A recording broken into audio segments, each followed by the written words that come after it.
I will feast on your soul in Sovngarde.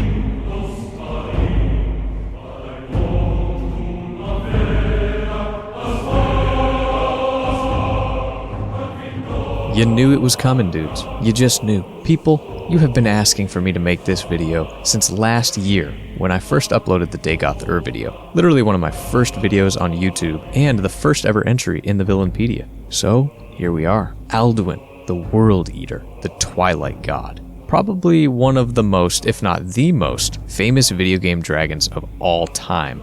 And duh, he is the main antagonist of Skyrim. But there's a little more here than meets the eye, and I'm talking about things like influences from Hindu and Buddhist cosmology, amongst other things. So strap in, get your refreshments everybody, check your prophecies, and let's do this. Make sure that you do like the video down below if you like it, and subscribe if you want to see more that are just like this.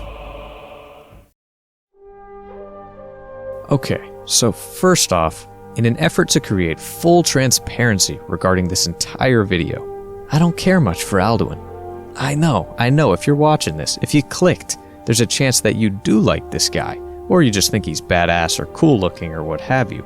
So in the process of making this video, I am very much attempting to keep an open mind. And to be very clear, I'm not speaking ill here of Alduin. He is pretty sick. I just find him to be a little boring in comparison with the other big Elder Scrolls bad dudes, but let's get into it. So let us first talk about dragons. Dragons across fantasy and folklore have always been these mighty beasts. And I think every single one of us as kids saw movies or read books where the dragon was the bad guy and the hero, usually a human, was sent off to slay the enemy. This is truly a timeless tale of chaos and destruction being ended by the heart and bravery of man.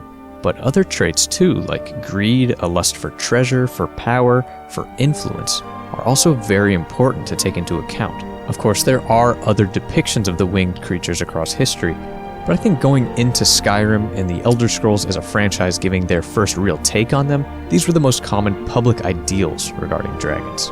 But again, let's be honest here. The Elder Scrolls games, to this point, had always been odd story-wise. I mean, the reason I've always loved this series so deeply is because while there might be a very surface-level fantasy story to be told and enjoyed, under the hood, things have always been a bit more complicated, borderline psychedelic, and just crazy. Especially when you're talking about things like the Daedra, or all of Morrowind, really. One key contributor to Elder Scrolls lore and storytelling is a man named Michael Kirkbride, a true legend in the Elder Scrolls fandom for all of his crazy work on the series. And although he left Bethesda after Oblivion, he introduced so much unique stuff into the fabric of storytelling in Elder Scrolls. One thing it seems to me that fascinated Kirkbride was Eastern religious practices and myth, specifically Hinduism and Buddhism. There are tons of things he created for the Elder Scrolls 3 especially, but also 4, that are directly linked to these religions, like the entirety of the character Vivek. But even after Kirkbride's departure, his influence and lore structure largely endured. Here in Skyrim, the theme of Alduin, and we will get to his full backstory soon, don't worry, is that he is meant to be the devourer of the world, a destroyer to reset Tamriel anew, not necessarily a villain, but a neutral and chaotic force to bring an end to one Kalpa and start the next. So this idea of Kalpa comes straight from Hinduism, and it's actually how the Red Guards in-game here refer to these eras or cycles. And in Hindu mythology, a Kalpa is exactly what it sounds like it is in Skyrim, of course. A long period of time between the birth and destruction of a world or the universe. So okay, those are just some things I wanted to lay down before we get into the goods surrounding Alduin himself, so please, bear with me, y'all. And if you have any thoughts about these eras, Kalpas, or the influence of Hinduism on other Elder Scrolls games or whatever, please share all of your thoughts, opinions, perspective down below, because this is really interesting stuff to me. So Alduin's backstory is disputed, and honestly, it almost doesn't have a true beginning, as he is a sort of avatar of time himself, and there are tons of theories out there. I mean, be careful, bro, you may trip over them. But many of them were brought on by Kirkbride, kind of doing his own thing since leaving the company, and giving his own 2 cents online, writing his own stuff, etc. So for now, let's go with some interpretations that I like the most, and please, feel free to get mad at me. Let me know what you think, tell me I'm wrong, tell me you're right. Have at it, boys, I really don't care. So it began with Akka. Let's start with an analogy. Say you have a window. This window represents Akka. Akka is the oversoul, or the dragon as a whole. Pretty much all dragon aspects, dragon gods, whatever you want to call them, as they were as one. At one point, this dragon entity began being worshipped by different cultures, thus different named dragon gods across the land becoming whole. This window was then shattered, and the shards of glass became Akatosh, Ariel, Alduin, and so on, all with a similar function around the aspect of time. Now there's a funny aspect to Elder Scrolls lore where mortal worship and belief has a tendency to change and alter the gods themselves to meet those beliefs. I believe this is due to the gods being directly bound to Nirn, and thus bound to mortal life and their collective wishes for what the gods are to be, so to speak. But right here is where the interpretation really branches off, and people start to argue, yell at each other. One interesting theory, again, this is a theory, is that the elven variant of the dragon god, Ariel, can be representative of the beginning of time, Akatosh, the chief deity of time for many of the human races, seen as the preserver of time, and Alduin, the Nordic variant, the end of time. This again is a theory, and one that I don't personally buy that much into, but it is interesting how it mirrors Hinduism in that Brahma is the creator, Vishnu the preserver, and Shiva the destroyer, all three being vital to the cycle of a kalpa. But there's also a large number of people who think all those deities are kind of the same being through different cultural lenses, all sides of the very same coin. But one thing we know is probably not true is exactly what Alduin actually tells you in game, that he was created by Akatosh. But I am Alduin, firstborn of Akatosh, Malagizoklat. If you consider Alduin to be the Nordic dragon aspect, then he is almost the same thing as Akatosh, but not really. You see, simultaneously all of these dragon gods are each other, but also themselves, and Alduin is the only one to kind of malfunction and try to become Dragon Hitler, but we'll get to that in a moment. It's also interesting that all these other cultures have a similar presence in their worship. This isn't exclusive to the Nords with Alduin. For example, the Khajiit have a deity known as Alkan, the Scaled Prince, a demon of fire and shadow who's called the firstborn of Akka, meant to eat souls, destroy stuff, etc. Very similar stuff. But at any rate, this is Alduin's function, to end time when he is meant to reset the cycle. So I know theories are all fun, and what you actually think is the case can probably be justified in some way or another. But to me, how Alduin came to be originally does not really matter. So let's get to what we know for sure here in Skyrim. In the early Merethic era, thousands of years before the events of the game, and before any real recorded history, the ancient race of the Atmorans revered and worshipped animals and their totems. The hawk, wolf, snake, moth, owl, whale, bear, fox, and of course, the dragon. These totems would make up the Nordic pantheon, with the dragon of course being at the top of that damn totem pole. The dragons, meanwhile, were pretty down with this worship and welcomed the ancient men to deify them. For dragons, power equals truth. They held tremendous power compared to the squishy little people that worshiped them. So therefore, it must be true, we must be gods. The mortals had long since established the dragon cult and appointed priests to be leaders in the faith. And the dragons actually bestowed small amounts of their power on these dragon priests so that they could keep their influence embedded deep within these Nordic communities. I touched on one key famous dragon priest named Mirak in another video, so check that out if you're interested in him as a villain. So for Alduin, he is known to be the one who put the dragons in order, long time ago. They had all been around since the advent of time, but were really wild until Alduin created a set of rules and essentially a little civilization for him and his brothers. So when the mortals decided to worship dragons, Alduin was of course going to be the head honcho, the big cheese if you will. Now you can additionally almost think of Alduin as a force of nature.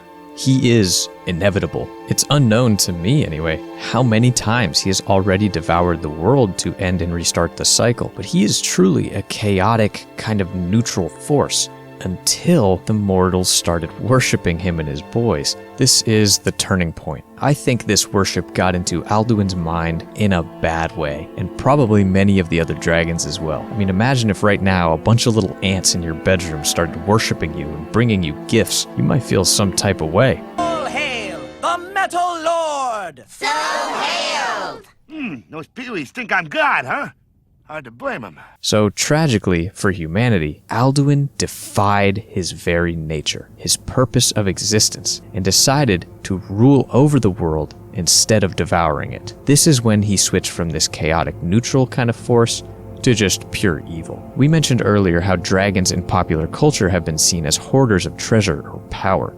And that's definitely the vibe I get from Alduin here. He got that dark glimmer in his eye and realized it would feel really good to enslave, torture, and rule over these little flesh bags instead of eating them all and ending the Kalpa. This is how one of the most powerful villains Tamriel had ever seen would come to be. Greed and ego. Big time ego. He also has a really unique power for a dragon that I'm sure struck terror into the hearts of his subjects. Legends tell of the ability to eat away the age of living beings, being the god of time and all. And at one point he reduced the entire Nordic population down to age 6 just because he could.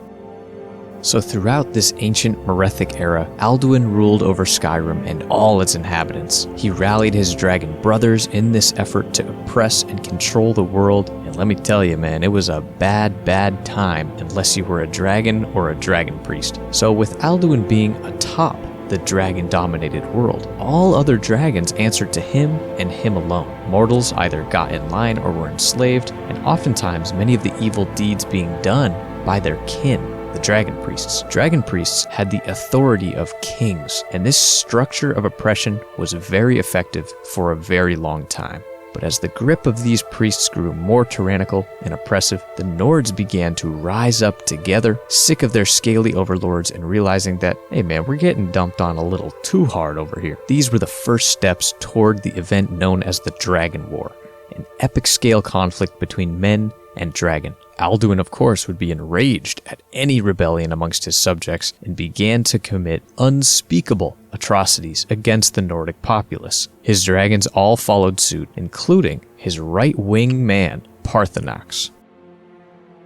The main tool of both warfare and oppression for the dragons was, of course, the Thu'um, the dragon language. The Thu'um is a powerful thing. The simplest words can bring great storms, turn enemies to ice, set entire forests on fire, and even slow down time. The Nords were fighting a war that they seemingly could not win and died by the thousands. But Alduin's tyrannical ways were becoming more and more twisted and filled with hatred. He had long strayed from his natural purpose and had now become a god of blood. Parthenax, along with some other dragons, were maybe growing a little sick watching the war take place, and they themselves forced to commit unspeakable acts against those who once worshipped them. But enter to the story another goddess altogether, Kine. Kine is known as the mother of men and goddess of the storm, and it is her hand that guides the heroic dead to Sovngarde. At Kine's command, Parthenax was used as a tool to aid mankind in the war. In his heart, I believe Parthenax was starting to resent taking orders from Alduin in bloodlust and welcomed a new master to be used as a tool against the great dragon of doom. However, I think a lot of people give too much credit to Parthenax if you ask me. We meet him in game, of course, and he's a cool-ass dude, don't get me wrong. But it was really Kine who stepped in and tried to save humanity from the wrath of Alduin back in the day. Parthenax was just a necessary pawn in this, not the hero that he's made out to be. So the plan was simple, to give the power of the Thu'um to the Nords, even the playing field, and create division within Alduin's ranks. Pretty solid plan if you ask me. So, thus, Parthenax defected, shared the secrets of the Thu'um, and then the Dragon War really picked up, baby. 3 heroes of the Nordic people, Feldir the Old, Hakon One Eye, and Gormlaith Goldenhilt, had created an all-new unique shout, limited edition, very blasphemous to the dragons, known as Dragonrend. At the height of the war, Alduin was lured to the throat of the world, the highest point in all of Tamriel, and the 3 legendary heroes descended upon the Twilight God, screaming Dragonrend as hard as they could. They then used an Elder Scroll to fling the weakened World Eater forward in time, hoping that the Nords of the future would have a better method for defeating the wayward Alduin. Kind of a dumb solution, isn't it? Delaying the seemingly inevitable, but hey, boomer mentality, right? It ain't my problem. For ages and ages after this, Alduin's very name was hardly uttered. Worshipping him was completely outlawed, and the only Nords who still prayed in his name were hoping that their prayer would keep the beast away. The fear and doom surrounding Alduin is actually really cool. He's truly the harbinger of the apocalypse, and any day in Skyrim where you wake up, go outside, and don't see this fool in the sky is a good day. He wouldn't be seen for thousands of years until the Fourth Era, when of course, the game takes place. Now we get to the topic of prophecy. I touched on this quite a bit in the Mirak video, so again, if you find him intriguing, go there next because he has ties to Alduin. But prophecies are part of every single Elder Scrolls game, and they usually perfectly set up our player character's involvement for the start of the adventure. Here in Skyrim, the prophecy is clearly depicted on something known as Alduin's Wall. Alduin's Wall is really sick, and I kind of want to make like a mini video about it and everything that's depicted on it, but in short, this was a huge stone relief created by the Akaviri back in the First Era. It was meant to be a reminder of the grim future that awaited those who happened to be around when Alduin would reappear. There are several global events that are supposed to act as warning signs, indicators that the return of the Twilight God is upon the world. Nearly every game in the Elder Scrolls series is featured in some way. You got the Staff from Arena, the Brass God, the Oblivion Crisis, and so on. Again, I'll cover every detail in a separate smaller video at some point. And although this wall was meant to be a reminder, for some reason these fools locked it into a temple with a blood seal so that only a Dragonborn would be able to enter and read the prophecy. Thus the entire world forgot about the wall and didn't really look out for these events. Kinda dropped the ball there a little bit, but hey, makes it something good for us to find, so whatever. So tumultuous events would foretell of Alduin's return, and we got plenty of those going on worldwide. But the last event on the wall would be the real kicker, Civil War.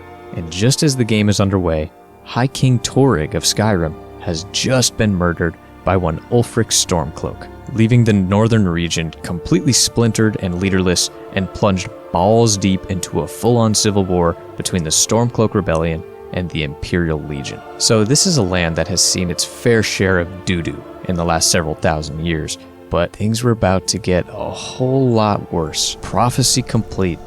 So, it should be any minute now, shouldn't it? Guys, shouldn't it be like any minute now?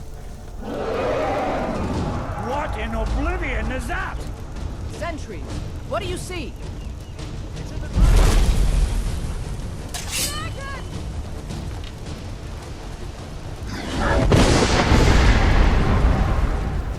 Oh boy. But let's go back to the wall really quick, because as gloom and doomy as it isn't without a glimmer of hope. Ah yes, the last Dragonborn, the one blessed by Akatosh with the same power that the dragons themselves wield, born to oppose the big bad dragon Alduin in the great battle of the age, to save the world, and oh baby, that's you, the player. So even if you choose the IKEA race, you are the prophesized Dragonborn. Good stuff, very classic, and very boring? This is where my criticism comes into play a bit. Now, if everything we just talked about in the first 20 minutes of this video, everything that was cool and interesting, were things that you don't really get in-game. All of what we get in-game is classic, and that's about it. Dragon bad, wanna end the world, we good, we stop him. And in my opinion anyway, it doesn't really get any more deep than that for the first time player. Again, it's not bad, I have to reiterate. There are just no twists, no interesting hidden agendas, no crazy lore about dick spears, nothing. And you know what? I think that's partly why Skyrim blew the doors off the world and became probably the most popular video game ever made. As the games came out, they targeted a wider and wider audience to have mass appeal, and that is fine. So be it. I am not a Bob or a snob. I'm both, baby. I can enjoy all these games completely and utterly and sleep with a smile on my face. I don't play favorites really, and I sincerely hope you watching this video never shame another fan for liking or disliking any of these games. Dude, come on. Okay, let's get back to the Alduin story. God. So here we are in the world, and Alduin has introduced himself right away, sacking the town of Helgen, killing tons of people, and announcing to the world that the Devourer's back in town. The prophecies are correct, and now he is here to enslave all of you all over again. So you kind of have your obvious end goal right in front of you, and the game sweeps you off to grand adventure. Now, he obviously isn't just eating everyone, and he had decided long ago he was overeating the world. So what exactly is Alduin's plan? How does he see this thing shaking out, and how does he really want to regain control? Well, back during the wars, as the dragons fell in battle, their bodies were buried all around Skyrim, and these burial mounds are the first target for Alduin, as he unearths his old homies to once again create chaos and terror in Skyrim. So just for a moment, let's appreciate the psychological edge Alduin has as a villain. He has pretty much become the boogeyman, and dragons have largely fallen into myth. Imagine you're a peasant, living in Skyrim on your poopy little farm, growing up hearing these tales and thinking, wow, what a story. Okay, back to real life and my Nern roots. Then one day you wake up and a 747-sized black dragon is breathing fire all over your neighbors. I mean, the terror and psychological break you would probably endure can't be understated. And this is a legitimate tactic of his villainy and his plan, because a disorganized world is much easier to conquer, isn't it? So what can really be done? I mean, this seems futile. You're just one Dragonborn. Back in the Dragon War, they had multiple heroes wielding the Thuum, and all they managed to do was throw Alduin into the future a few thousand years. Ah yes, the Thuum. This, my friends, is the key. It becomes the main new gameplay feature of the series for Skyrim, as you learn the power of your dragon blood, and within the first couple hours or so, you are killing a dragon for yourself, shouting words of power just like that. Wow, that's nothing to sneeze at. Some people criticize this and how quickly things get dragony, and I understand why for the most part. It's kind of funny that a level 3 player is like murdering an ancient dragon who is resurrected by the dragon god of time while wielding an iron sword, or hell, even a fork. But hey man, in Oblivion, you're in an Oblivion gate half naked like 20 minutes in, so get off your high horse, man. Now while the Thuum is the key, there are also many other people in-game interested in organizing around Alduin's downfall. Amongst them are of course the Blades faction, both sides really of the Civil War, and Parthenox. Yes, the old right-wing man of Alduin himself. Parthenox this entire time had been hiding for centuries atop the throat of the world, having helped found the Greybeards and overseeing the building of High Hrothgar, where we go to get some lessons in the Thuum. The Greybeards, and by proximity Parthenox, seek out the player to aid in the stopping of Alduin, because we, as the Dragonborn, are capable of actually killing off these dragons for good. Dragonborn terrify dragons, because we have the ability to absorb the very immortal soul of a dragon after death, meaning total death, real death. You are no more, dude. Your soul is mine, and I will forget I have 60 of them in my pocket because I played the game too long and have no new shouts to unlock. So what is really the game plan for us? Well, this is Skyrim, and in the land of the Nords, your ancestors are everything. By looking to the past, you are able to uncover the ancient Dragonrend shout, and even recruit the heroes of old that banished Alduin to join in the last fight. As you progress through the main story, you gain allies, uncover prophecy, attain the power of new shouts, learn all about Nordic history, obviously kill tons of dragons, and work your way up to the moment that has been foretold for thousands of years. Listen, I can criticize Alduin in comparison with other Elder Scrolls villains all I want. Anyone can. But when you're immersed in your first Skyrim playthrough, he makes for possibly the most cinematic of villains to date in the series. You are literally fighting this god of apocalypse atop the throat of the world in the sleet and snow, then following him into the afterlife of Sovngarde for the final battle with eternal heroes fighting alongside you. It's pretty damn cool, I have to admit. But I also have to admit that the boss fight is like comically easy, and you're looking up his nostrils the whole time. I guess nothing is really perfect. But hey, again, I have to admit that his voice is so cool, it's appropriately dripping with doom. You do not even know our tongue, do you?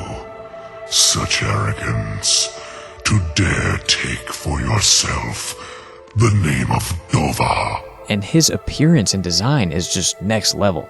I mean, if there were ever to be a world-eating dragon, I might expect him to be, like, bigger, but hey, the aesthetic here is top-notch, and you won't catch many fans saying he doesn't look cool. And gameplay-wise, his legions of dragons all over the region randomly attack cities and cause chaos.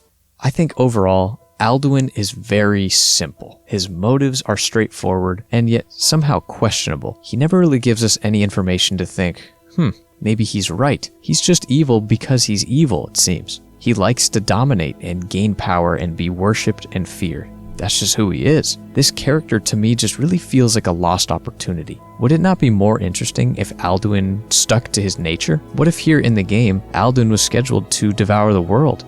Not for any malicious or selfish reason, but because he must. We could have had a neutral, uncaring, and justifiable villain who's simply following the code of the universe, and in a certain sense doing what could be best for the world to end the current Kalpa and give new life an opportunity to rise from the rubble. I think that would provide some thought-provoking questions to our motivation and purpose. What would it mean to defy nature? How could this affect a sense of prophecy?